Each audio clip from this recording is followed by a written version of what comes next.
Hello, let's look today at a sermon manuscript, copied in northern Italy in the 15th century.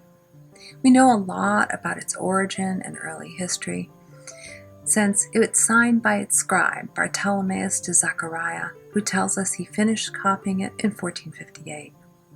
We also know that Bartholomew gave this book to a Dominican monastery, almost certainly to the monastery in Verona. This information is also inscribed in the book in a different 15th century hand. The inscription tells us where the Dominicans got the book from Bartholomew and even where the book was located in their library. Everything about this manuscript suggests that it's an example of what historians of the book called owner-produced books, that is, books copied by the scribe for their own use. We've called these volumes selfie books. It's copied on paper without decoration in a very interesting script called mercantesca, a cursive script that originated in commercial context, used by people like bankers and merchants. By the 15th century, it was also used in more formal context, but it's quite unusual in a volume of Latin sermons like this one.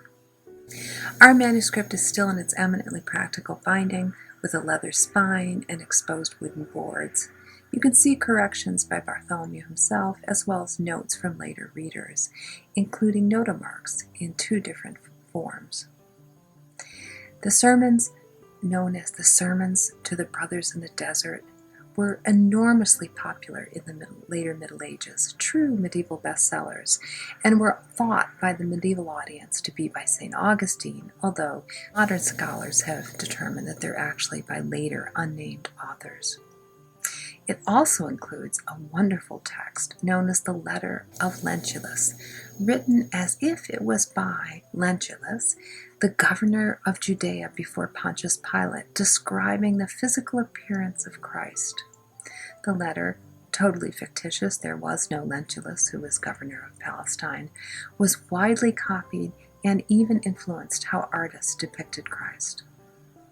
All in all, I think this is an exceptionally interesting and quite unusual sermon manuscript, and I hope you enjoy it. Thank you.